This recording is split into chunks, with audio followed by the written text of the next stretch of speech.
Shalom, shalom, libota na nzambe, Sister Teresa ayeli susu liboso na biso, na pesi biso mbote na kombo na Yesu Masia.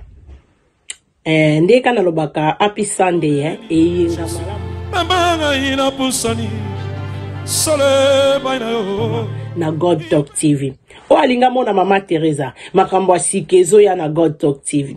Bemisio ya sikezo ya na God Talk TV. Ete God Talk TV, babi nzambe azoloba. Ya kati na God Talk TV, o se retrouver.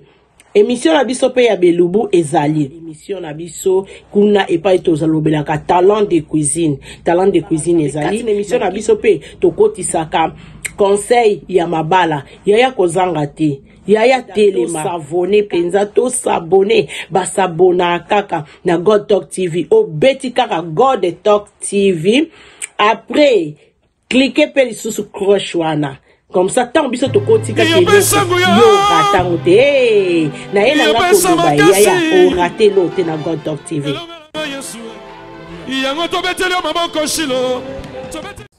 Bonjour, bonsoir, bienvenue les seigneurs, ça dépend de l'endroit que vous nous suivez.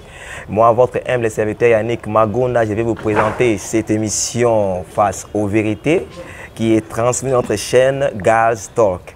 Et aujourd'hui, nous allons aborder un thème si important qui parle de l'amour. Nous avons notre invité à notre côté, nous allons parler avec lui en ce thème qui parle de l'amour au Izali Bolingo.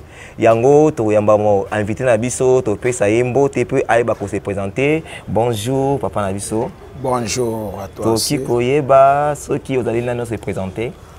Bon, moi c'est l'apôtre Onésime. Je suis vraiment connu de ce nom-là. Apôtre Onésime Mambo. Je suis serviteur de Dieu. Ok. Je suis en Angola, mais pour le moment, je suis ici à Kinshasa. Ok, merci beaucoup, serviteur de Dieu Onésime. Les autres le thème au Izali ya Bolingo. La trobanda sukuna thème la sito opposé mutuna moko ko bisayo ke oye bisabiso. Bolingo o to lobela awa. Na kati ya etonga. Eza ko monisa malolenge ni. Bolingo, merci d'abord pour la question. Bolingo ezali par rapport à la question nayo bolingo emon sama na misala. Na misala nde la Bible dit on reconnaît l'arbre par son fruit. OK. Et la Bible dit aussi que l'amour sans œuvre c'est la mort. OK. Donc celui qui a l'amour il faut à démontrer en haut na misala. Voilà un peu bolingo imoni sama bongo bolingo emoni sama kana malobate tu peux parler beaucoup. Tu peux réfléchir beaucoup mais bolingo emoni sama na misala d'autant mutu alobi kana bolingo il faut alaxa misala ya bolingo. OK. Baba acte bolingo voilà un peu ça. Merci beaucoup. Maintenant car on a répondre sur le sujet à bolingo. Est-ce que l'église na biso ya RDC na tikuna na Angola? Est-ce que bolingo to lobela mais na kati na yango? Bon, en réalité bolingo par rapport à temps où nous vivons, le temps que nous traversons bolingo est sauté. Bolingo est sous-sauté na kati ya ba famille, na kati ya mboka, na kati ya l'église. Bolingo est sauté. Bolingo est sous-sauté. Pourquoi? Parce que Réseau Liboso Nakolobake, le diable lui-même, qui est notre ennemi, qui est notre adversaire, le diable Oyo, Bible Zotel Sabiso, il est l'ennemi de notre Dieu. Il est l'ennemi de notre Jésus, Atantaka Jésus. C'est-à-dire que lui-même, il comprend que Tanaye est comme un asuka. Lui-même, il comprend. Surtout, Tana Mukana na Marc. Marc, dans le livre de Marc chapitre 5, il y a eu un homme, l'homme de Gadarani. Il au vent de l'autre côté. Oui. Alors Jésus a traversé jusqu'à ce que Moutouana Zalaki lié na chaîne un foula. Azaki na chaîne, babana okanga na chaîne na kati ya mboka. Batout bano le kasuna territoire wanate. Parce que le foula il était là. La Bible dit qu'il était lié de chaînes. Azokata ba chaîne avec la force démoniaque. Na bona kota mamwe belé metango Jésus yaki wana Et l'homme, moi, le bain à Jésus-Christ, c'est pourquoi toi, le Fils de l'homme, tu ne tourmentes. Parce que le temps de tourmentation n'est pas encore arrivé. À ce moment-là, le temps n'était pas encore arrivé. Parce que, imaginez, Makambwana et Baneko Salama na l'an 0. Parce que dans l'Ancien Testament, chronologie ezalaki ko kita. Et banda ou talikole zo kita do to zaki na l'an 5, to comme na l'an 4, to comme na l'an 3, to comme na l'an 2, to comme na l'an 1. Tant to comme na l'an 0, Jésus botam, c'est lui qui est le socle. Jésus botam chronologie ce que bandi komata. Bon imaginez tant Jésus kutana ki na fuana na l'an 0 parce qu'on peut dire que l'an 0 tant Jésus botam. Oui. Donc, chronologie, bandi komata 1, 2, 3. Jusqu'à ce que Jésus akufaki na 33 ans. 33 ans, Jésus akufaki na l'an 33. Imaginez ma événement de semaine à l'an 33. Si lelo oyo toye kokoma na 2022. On a traversé combien d'années? On a traversé combien d'années? C'est-à-dire que ce temps-là, les fous, ils disaient que le temps n'est pas encore venu, on est tourmenté avant. Mais maintenant, depuis ma caméra, le temps a combien d'années? C'est que le diable est presque à la fin. Oui. Diable a combien de souka, yango à comprendre que moi, je serai lié pendant millénium. Après millénium, on va relâcher na oboa kama na moto. Alors, il faut kufa ensemble na bato na kufa nga moto. C'est ça. Yanga longo libolingo. Ok. Alongo libolingo parce que celui qui n'a pas l'amour, il est le candidat de l'enfer. C'est ça. On reconnaît l'arbre par son fruit. Donc pour nous, moto azana bolingo. Oyeba par rapport à misala. Mais celui qui n'a pas les œuvres de l'amour, c'est qu'il n'a pas l'amour. Diable est longo la makamboana na mitema ya bato na ba vie ya bata longo liango parce que manque l'amour c'est la sorcellerie. OK. Manque l'amour c'est la magie. Okay. Manque l'amour, c'est le maître ko bomana ko inana. Alors toutes ces choses-là, c'est l'ennemi de Dieu. Ok. Merci beaucoup na nos serviteurs de Dieu. Nous avons fait na mkola lelo. D'autres ne sous maintenant mususu. Bible dit que sans bolingo et mutaw la grave pas nzambe été. Akomona nzambe été. Est-ce na basala nzambe na lelo? Est-ce ba komona nzambe? Basana nzambe ebele lelo toza clair. Basana nzambe ebele lelo ba mona nzambe été. Pourquoi je dis c'est ça? Parce que tu as 3 sortes de bassins nzambe. Bassins nzambe, tu définis d'abord mola. Bassins nzambe, oba komo nzambe, baza bassins nzambe, ba oba na vocation nzambe. Mais les autres on a 4 vraiment. D'abord tu as 3 sortes de bassins, tu as bassins nzambe, on appelle la vocation par Dieu lui-même. C'est dit qu'on benga matozo exemple à Moïse. Selon Exode chapitre 3. Moïse est kokuta nzambe na buisson ardente. Nzamba bise ne te proche pas de sceller car les liens est scellé. On ma papa na besoin ta makamo anyo sauter. Mais jusqu'à ce que Moïse a yoka que et moto ezopela nzete zo ezopel sa moto mais moto zo bimana nzete mais nzete zo zikate. C'est-à-dire que à partir de cette conversation là Moïse a eu vocation et pas une nzambe. C'est-à-dire que cette vocation Moïse d'être le prophète de Dieu venant de Dieu. So totali na Matthieu chapitre 5. Non, na Luc chapitre 5. Oyo mona Jésus-Christ ayeko kuta ba yekoli bazo sala pêche butu mobimba bazumbi cité parce que bagi bato Galilée. OK. Parce que na mboka Galilée bandaka bimisa artisanat, c'est dit que bato misala maboko. Ba pêcheur, batamba ba pêcheur, bato mabaya. Or na classification Israël, bato misala maboko bazaki honorité. Bano on a classe c'est avant dernière classe avant comme na classe abakoka bababa. Alors batwana tant Jésus bimeli bango attaquera social na bango tenazal pena na kati ma musute. Mais Jésus tant kuta na bango bisi bango ke abibozo a pêche na bino filet na bino boboaka vu que bamona babwaka filet ebeni bambisi ebele Pierre asali appel na bande kone babimisi filet wana bambisi ebele. À partir de Pierre que Seigneur éloigne-toi de moi parce que je suis un homme pécheur. Là, c'était déjà l'appel de Dieu pour n'apôtre. Vous comprenez? Oui. C'est-à-dire que le premier appel, tu as sali na nzambe o nzamba benga ki Jérémie chapitre 1. C'est na pona yo depuis le bon maman. Mais le autre comme des appels maximum na katoko comme na appel, deuxième appel c'est l'appel sentimental.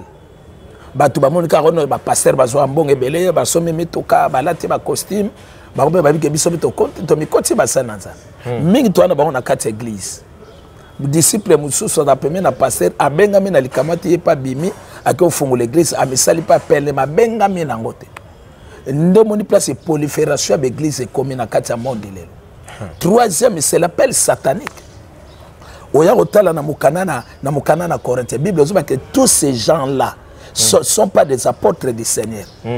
Ils se déguisent en âge de... Non, lui-même Satan se déguise en âge de lui-même. Mais tous ces apôtres ne sont pas des apôtres du Seigneur. Ils se déguisent en âge de lumière. Bami bengami comme apôtre ya Nzambe. Nde omoni lelo soki na lobi ke amour ezate parce que bango nyoso toso généraliser bango basali na Nzambe. OK. Mais baza basali na Nzambe te. Bamsu bakota na sentiment na bango bele bafunguli l'église lelo za pona ba satisfaire ba mabomu na bango, ba sentiment na bango. Na habite peut-être couple lelo penenge sila na ngona mboka biso noso batuno so bakomaka na sud nga penanga fond l'église bangai. Pour l'église na zwaka mabondo. Nde yango lelo ba pele ya Nzambe ya bien lelo ba fingami. Ba sataniste pe ba koti lelo ndo mona bango la plupart je te dirais vérité mais c'est les journalistes en 100% l'église na kati mboko 93% sont des églises des occultistes. Ah bon? Ba za église za occultistes. Toza ba témoin na katala to bandi makambo na mboko pe lelo ta. Moi j'ai commencé ces choses na kati mboko toza pe na besoin te to bima ba yeba biso. Moi, je travaille pour l'intérêt du royaume. Toi, tu mbango na batute. Ba yebi. Mais nga na batobani makama nzambe na mboko depuis 83 na babanda wana. Vous comprenez? Si lelo ba 86 na Kenya Brazzaville, totei ta Brazzaville ba na système ba communiste tozongi. Donc nde ozomona ke lelo yango na oyebisa yo ndenge na zebiso ke lelo oyo beaucoup de pasteurs bamona nzambe te au moins baza na vocation nzambe na pela nzambe. Gloire à Dieu. Naza sik mama Teresa sepe esika ya zali na koyoka biano oyo tozokoba na mituno na biso rotuna mosali na nzambe Onésime poto monde na Biblia tango moko Yesu alaki na bato be balandaki Yesu bavandi batana nzala Yesu ba disciple bino moboleisa bango ena tuna motuna kwa mosali na nzambe. Est-ce que lelo bolingo wana basali na nzambe bazana mpona kozwa soin ya population ou bien bato bazana passe? Bolingo wana ezali te première raison ya ona uti koloba ke le diable comme son temps est arrivé pour nous succès makambo na ye parce que si je suis convaincu que temps ya Satan comme na souka parce que to mona bilembo. Bible promettait que biso sote na mukana na Timothée chapitre 3 balobi que dans les derniers jours l'amour du plus grand nombre se refroidira. On comprend? Oui. L'amour du plus grand nombre se refroidira. Nous avons tous dans les signes moraux. Tous dans les signes des nations. Au monde la nation contre nation va se soulever dans la guerre. Tous dans les signes les famines. Nous allons kokota na kati ya mboka. Parce que toi, tu as un cheval rouge, toi, tu as un cheval blanc, tu as un cheval blanc pâle, puis toi, tu as un cheval noir. Vous comprenez? C'est-à-dire que l'un des chevals, il y a un côté sanzala na katiambo. Alors, tout ce que nous voyons aujourd'hui, aucun n'est au Canada, aucun n'est en France, aucun n'est aux États-Unis, les choses ne marchent pas sur la terre. Donc, en bref, toutes ces choses-là, ils ont l'accès au communautaire Yasuka. Tozolo belako to bana le to bamutambola mitakala bayoka susu tolita zo bateko mokolo le droit de naissance ça toutes ces choses là ça montre to comme na mikolo ya suka les signes du temps. OK. Alors ne ba signes du temps ne l'acceptation ki yango diable ya longoli bolingo. Bolingo ezali soute. Mota journaliste. On dit même mboko Congo. Mboko yo Congo si ne marche pas na fungule loko moko. Congo même ata bazi budget il y a 100 milliards de dollars. Batie na kati ya mboko etambola na ngote. Ah bon? Peut-être retourna ngapona nini parce que bolingo ezate. Nzambe agisaka là où il y a l'amour. Babi que l'amour fait la force. Ne babi l'union fait la force. Est-ce que bino boko za ini so bolinganite? Sobo linganité, c'est dit que moi bozala ini ezate. Mais babi l'unité qui est fondée par l'amour, c'est dit poto lingana, poto zala bomoko photo lingana, ngana lingi yo linginga et ça que to zabomo. Au moins force à tour de Babel. Nzambe yemoka kitaki arrêter bango. Abibato soto tiki bango ba atteindre jusqu'à ciel. Parce que babi bazaki un même mot, bazaki même mot, même langage, même esprit. C'est dit que bolingo wana ngwe kreki ke bazabomo. Mais lelo soki ceux qui boza bolingo te boza bomo te mon partager c'est ça yako na lobi que ba condamna ko président Félix Tshisekedi ba condamnaka te au gouvernement ba condamnaka te au parlement peuple congolais alingani te yango zomona moye nzamba tchaluboko ya tchaluboko progrès na kati ya mboko yo ezate parce que amour ezate même ataba che 100 milliards de dollars na mboko yo makambo simba te poto lingani te tala nanu ibenga uti ko prouver biso ibenge ba trahir ye na kati ya mboko yo to lingani te ba trahir ibenge na kati ya mboko ibenga Congo susa Léopard ako susa Congo Coupe d'Afrique te ako qualifier Congo na mondialité mutaba tayebi obike mboko ye bomi ba prophète be obike mboko yo esilisi batala batu ba prophète musu ba boaka na bamboko ba kena bamboka musu ba lokota bango ba koma lelo ba grand na kati ya monde mais Congo ezo boma bato ozo comprendre peuple congolais a na facilité son poison tcheli moninga naye peuple congolais a na facilité à signaler penda ba bandi ba koteli mutu na ndako me panaki ba liaka ne ba melaka naye yamona to ya sorcellerie na kati ya mboke ko makasi ibenga ke kuna ke ko pesa coupe na pays wana ya ba Maghreb ba koma ko condamner ba coach ba na problème te mboko to lingani te yamona nzamba bwaka mboko yo même ça yo bilelo na kati ya ville Kinshasa to na combien des églises de rêve oyo so bota maloko la maïbo moyo wa lelo to rosa plus na ba 60 à 75 000 églises de réveil mais pourquoi mboko ezo kufaka na kati ya nzala na kati ya souffrance parce que nzamba bwaka mboko yo omoni ba pasteur bako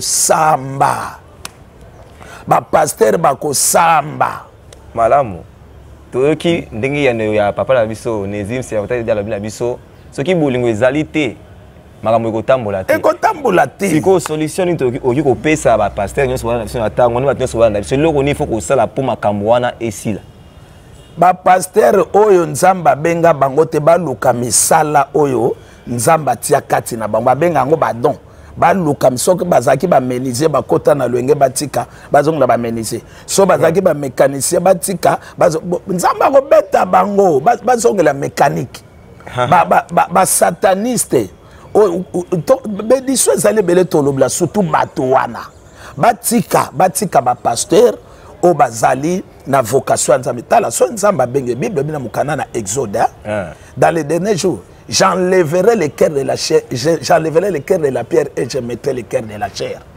On comprend mais c'est journaliste. Oui, nzambe tango benga kamutu amodelar muta sanctifier muta zo mutema mabalo ngola chara mutema mutu parce que habike celui qui veut s'approcher de Dieu doit être saint comme Dieu lui-même saint. Vous comprenez? C'est-à-dire que pour la solution na kati ya mboko yo il faut ba pasteur o ba bengami d'abord na vocation ba bengami na pele ya nzambe bate ya sur l'amour lelo na biso ba séminaire no sona kati église o kaka la doxologie en face de crucifixion oyo kaka ko Satan contre Satan oyo kaka Gog et Magog oyo kaka o bateme moko o eza même pas fondement biblique bateme moko eza même que eko mema ba na présence en nzambe zate mais surtout zongeli bateme ba groupe de prière oyo kaka Jésus revient bientôt ça mène l'amour au cœur des gens. Oyo kakako c'est la repentance, une nouvelle créature. Donc biso ba pasteur to zonge la fondement. Matondo mingi na bino na sona ndako bino boyoki biyano ya porte connaissez mambo o ya pesi na mkola lelo. Pe to nito rappeler suba to boyebi ke na mboka na biso mikolo bakamboza ko simba menate na koto ya Este Bitumba yango to nito na apôtre Onésime Mambo makanisi na bango basali na Nzambe. Pona makambozo leka na Este ezali nini yango. Bon, dès notre ba pasteur lelo pour moi ba cause na makanicité. Pona ni? Ba cause na makanicité pona makambozo le kana ba Este. Parce que problème oyo ezole kana ba Este soki to landi bien to définir nga na zoloba. Na zolo omoni tala. Mambozo le kana na ba Este wana ba congolais to kufi ebele. Eza nango penda problème te peut-être biso nde to kansango. Eza biso mo bana mboka. À part nanu binemi ba o ba roza soit binemi to yebi ana biso mo bana mboka bazo bénéficier ndaba groupe na bango ba sala na ba groupe ba rébellion au moins tam soit que côté mo ba recruter quelques personnes bazo ba arme na bango ba lobi nini ka biso to travailler kotoyo. Vous comprenez? Biso moko ba congolais bolingo ezate parce que na kati ya mboko bana ba wela ba intérêt na bango bana bango balia basomba ba jeep makambo ebele mais to bango mboko pays moko eza fort pays moko eza na richesse mais nous ne vivons pas ça parce que bolingo mboka ezate le peuple congolais a l'intérêt de soi. Si ko pasteur kutu tozomona kati ya mboka mona tamso équipe moko ya libanda ba obetana équipe na biso mais lokola par exemple bino bo ba fanatique bino bo ba to vita siko lokola daringa zobeta siko tamso une équipe ya libanda so daringa qualifié keta msoso titre moko africain au moins ba to avec club ba ko komisa équipe ya libanda est-ce que tu trouves ça normal au moins on mboka ni mboko il y a des trahisons c'est les trahisons.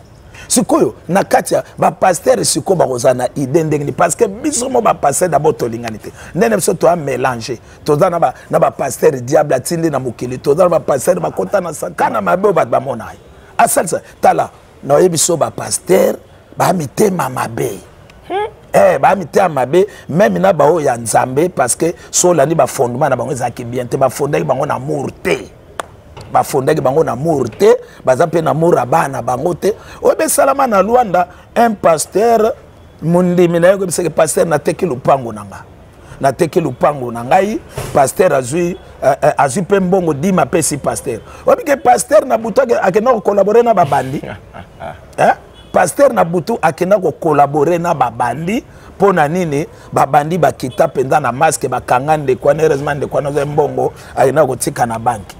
Ce qu'on passe tango mon dimanche lobi mbongo nyoso nazaki nango mususu kutu na pese passer lokola dim babandi ba yejiste bamo babandi balongoli balongoli ba masque na bango balongoli pe passer masque babandi ba tango balongoli passer masque mwana komona ke papa na biso yeyo zoka yo ba pesa ki odim ba pesa ki mbongo yo lobi ke ba pesa ki lokote tala degré ya ba pasteur ba pasteur so bazaki na bolingo pona mboko pona clôturer na question na yo peut-être tonga to sala nanu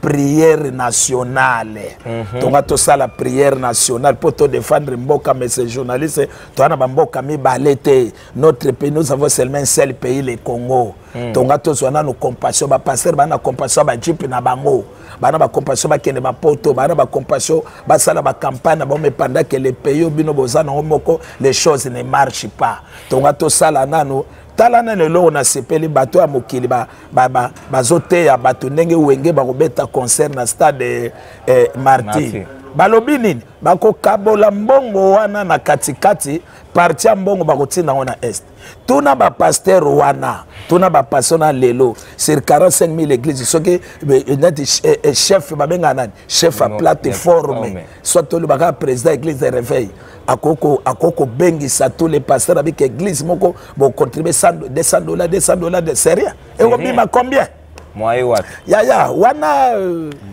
et c'est ngomingi ya koyoka biano et pas na apôtre Onésime Mambo ndenge a epesi biano par rapport ya basani na Nzambe biso no soto landia ngo beto yebiki makambo ekobonga changer par rapport ya biano musani na Nzambe ya pesi to kotuna mutuna musu pa musani na Nzambe par rapport ya makambo za koleka na mboka pe to kosenga ye apesa message moko oyo ekosunga bandeko o baza na mboka na biso ya RDC pe na o baza konyoka na mboka ya est pe na ba etonga o za na mboka ya est. Ngai nako senga d'abord avant na kota na ba détem sur église tozonga na sima depuis to banda ba groupe de prière lelo on a déjà plus de 50 ans on a déjà traversé on a déjà demeuré dans cette affaire nazo ba pasteur Koutino be poko wana ba 90 ba 80 ba 90 tozoke na ba stade de 20 mètres tozoko no lela pona mboka. Les aïres sera sauvés et les aïres tozoke no lela pona l'unité ya mboka de lo na osenga nano ba pasteur to ba vitesse tozana ngo peut-être ba makambo to salelo ba délivrance ba biloko nyonso wana ba mamambongo ba bezo sozana ngo to mekana kozonga na mwasima muke totala nano niveau oyo église comme na dispensation ya lelo église ke na perdition. Vous comprenez? Donc, tout mécanano kozonga nanu sima to zongela ba message bongo la mitema batu ba message oyo pour lelo na kati église au monde c'est 50 personnes on a raté 5 batu ba bongwana. Donc to zongela nanu fondement de l'évangile de makamwe bandaka kala. Alors likamunga na kokolo ba nabi keza na impossible. Na kosenga kana président église de réveil. Parce que tu as dit que tu as une confession. Mais moi, je parle tant que pasteur ou membre de l'église de réveil. Na osenga nanu mukonzi na biso azana d'abord le prophète Dodo Kamba, un homme que je respecte beaucoup, un homme crédible, na benga ke sans tâche. Amekananu ko convoquer nous les pasteurs. A convoquer na biso tali sabiso que d'abord Peko Kota na Congo, d'abord c'est la spiritualité. Tu ne peux pas réussir physique si tu n'as pas encore réussi spirituel. Même si tu as la spiritualité, parce que c'est mon idée, tout le monde matérialisé et où tu as la spiritualité. La spiritualité est là, on doit défendre d'abord sur le plan spirituel pour Nzambe ou Azal spirituel soit à côté Makambu, solution Salamaka.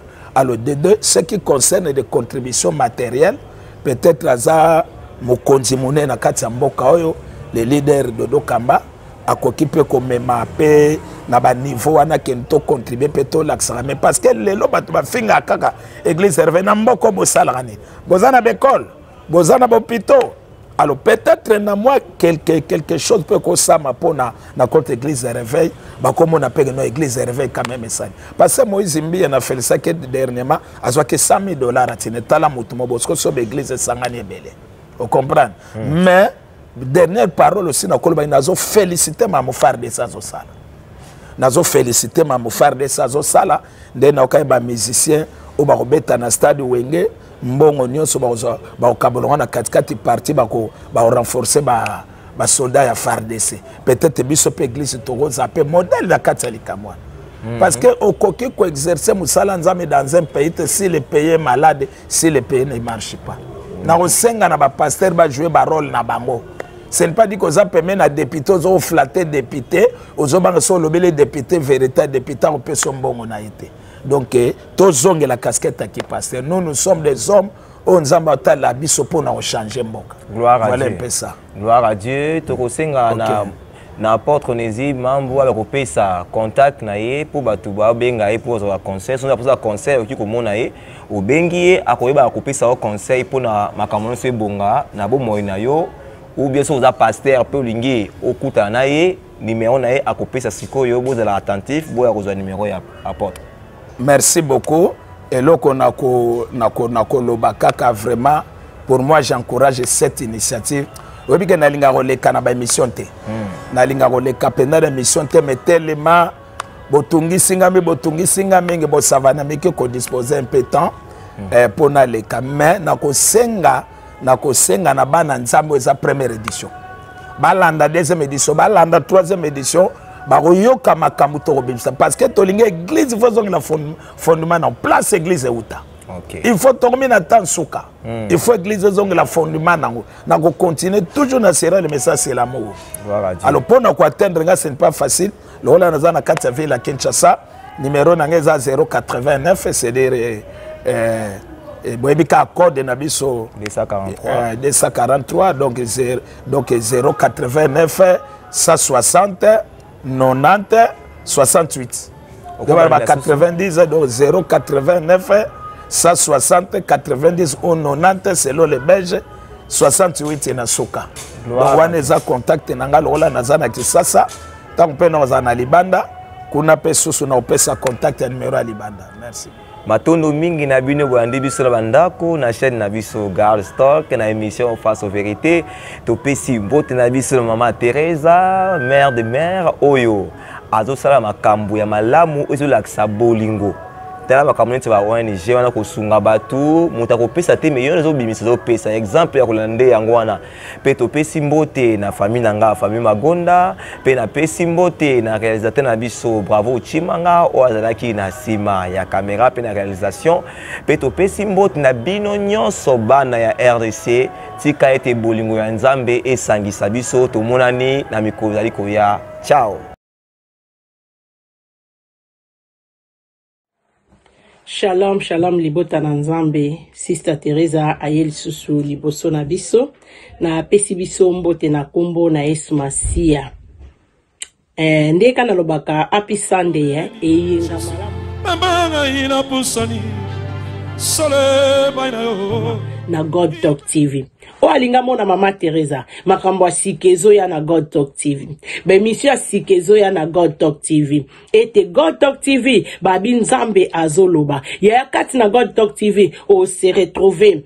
Émission na biso pe ya belubu ezali. Émission na biso kuna epa etozalobela ka talent de cuisine. Talent de cuisine ezali. Émission na biso pe tokotisaka conseil ya mabala. Yaya kozanga te. Yaya telema savone penza to s'abonner ba s'abona kaka na God Talk TV o beti kaka God Talk TV. Après cliquez pe lisusu cloche wana. Comme ça, tant biso to kotika yo ratango te na ena nga koloba ya o raté l'autre na God Talk TV.